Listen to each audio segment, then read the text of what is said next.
माननीय प्रधानमंत्री जी मोदी जी के माध्यम से हम पूर्ण होता हुआ देख रहे हैं। उनके इस संकल्प को चरितार्थ और यथार्थ बनाने का काम हमारे यशस्वी प्रधानमंत्री आदरणीय मोदी जी ने किया है। वह कैसे? वह ऐसे कि हम सब लोग इस बात के गवाह हैं, हम सब लोग इस बात के साक्षी कि किस प्रकार से अभी के समय हालिया पिछले साल में हमने देखा कि किस प्रकार से नए संसद भवन जो बना और बनने के साथ में जिसमें एक महत्वपूर्ण विधेयक पास हुआ और वह विधेयक हम सब के लिए, हम सब बालिकाओं के लिए, हम सब देशवासियों के लिए गर्व का क्षण था। जिस प्रकार बाबा साहब का वचन रहा उसी के अनुसार उनकी इस बात को आत्मसात करते हुए उसको पूर्ण करने का काम माननीय प्रधानमंत्री जी ने नारी शक्ति वंदन बिल लाकर करने का काम किया। माननीय मुख्यमंत्री जी के इस नेतृत्व काल के समय और अधिक सुंदर और अधिक सुदृढ़ और अधिक खूबसूरत और अधिक धार्मिक और अधिक दिव्यता और भव्यता के साथ में यह व्यवस्था उन मंदिरों को भी मिल रही। साथ ही अपने इस छोटे से प्रदेश में, साथ ही अपने इस युवा प्रदेश में एक और चीज देखने को मिली है जिसे कहते हैं कि जिसके देखने में छोटा जरूर है लेकिन क्षमता में भरपूर है। इसकी क्षमता का अंदाजा इस बात से पूरा देश में लगाता है कि हमारे यहाँ पर सबसे बेहतर तरीके से इन्वेस्टर्स समिट का आयोजन सफलतापूर्वक किया गया। मंत्री जी, 2 फरवरी को पूरा कैबिनेट उत्तराखंड का अयोध्या रामलला के दर्शन के लिए जा रहा है, तो क्या अब रामलला से राम राज्य की जो परिकल्पना है उत्तराखंड में कैसे साकार होगी? खास तौर पे वो दूरस्थ जो ज़िले हैं उनकी बुनियादी जो ज़रूरतें हैं और जो सुविधाओं का विस्तार है और ख़ास तौर पे बालिकाओं को भी इसमें जोड़ते हुए जो आपका मंत्रालय भी है। देखिए, मैं समझती हूँ कि हम सब के लिए बहुत ही वह गौरवान्वित क्षण था, बहुत ही हिस्टोरिकल डे था जिस दिन भगवान श्री राम जी अपने लला रूप में अयोध्या में अपने स्थान को उन्होंने वे विराजमान हुए। हम सब लोगों ने, एक एक भारतीय ने उनकी प्राण प्रतिष्ठा के कार्यक्रम को सीधा सीधा प्रसारण देखा। देश के यशस्वी प्रधानमंत्री जी ने यजमानी की, पूरे भारत की जनता की ओर से यजमानी की। मैं मानती हूँ कि हम सब लोग इस बात के लिए आगे हमारे लिए प्रेरणा है कि जिस प्रकार से प्रभु श्री राम ने अपने राज्य को चलाया था, ठीक उसी प्रकार से हम लोग भी अपने यहाँ पर राम राज्य को स्थापित करें और उससे एक बड़ा संदेश तो जाता ही जाता है। और मुझे लगता है कि माननीय प्रधानमंत्री जी के नेतृत्व में देश में राम राज्य, देश में लोकतंत्र कायम है, बल्कि और मजबूत हुआ है।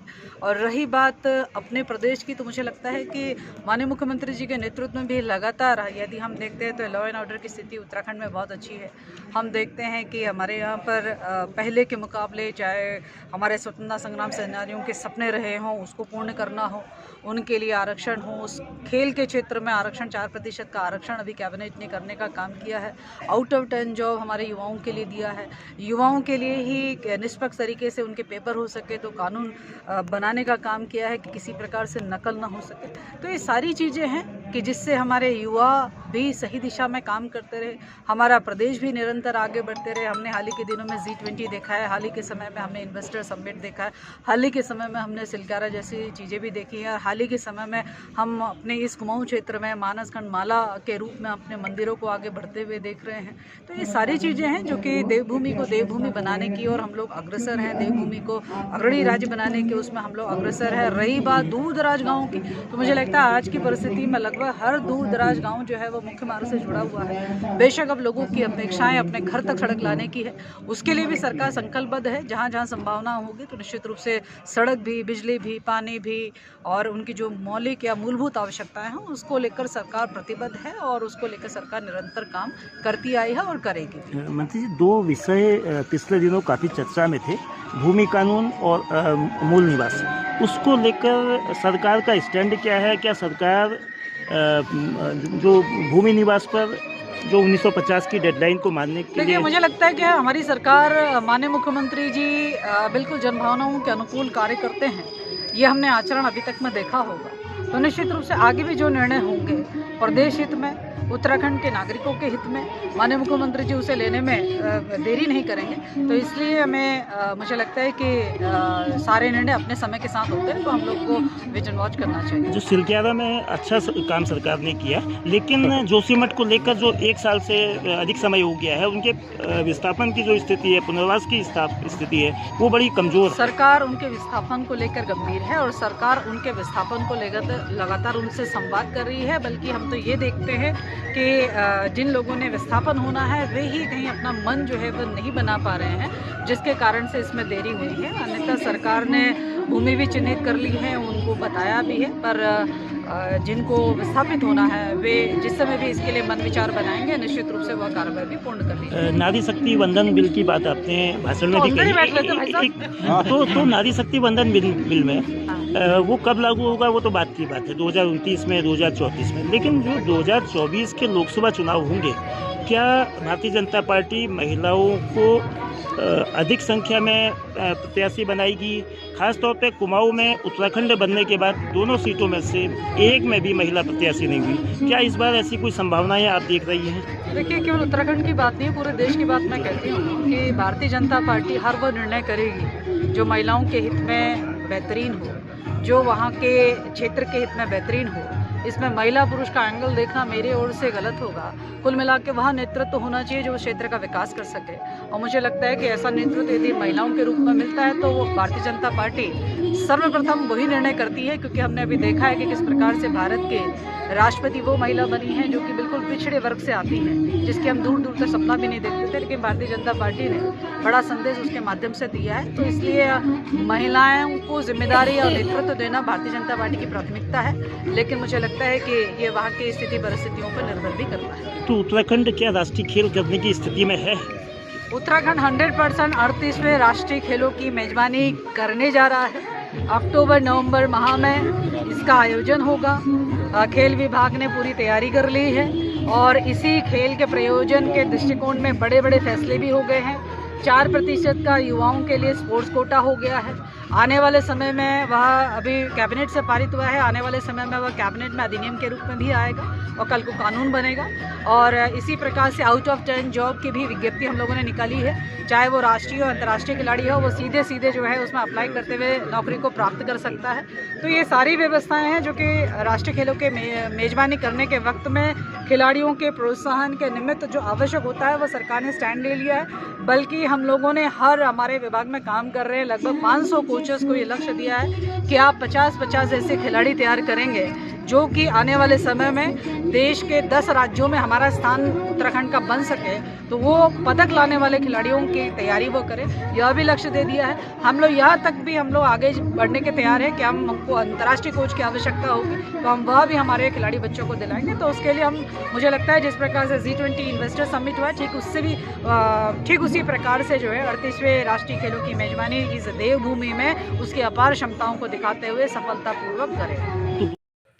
नमस्कार, मैं चंद्रशेखर जोशी, देवभूमि टुडे में आपका स्वागत है। गणतंत्र दिवस की सभी को बधाई। देश आज 75वां गणतंत्र दिवस मना रहा है।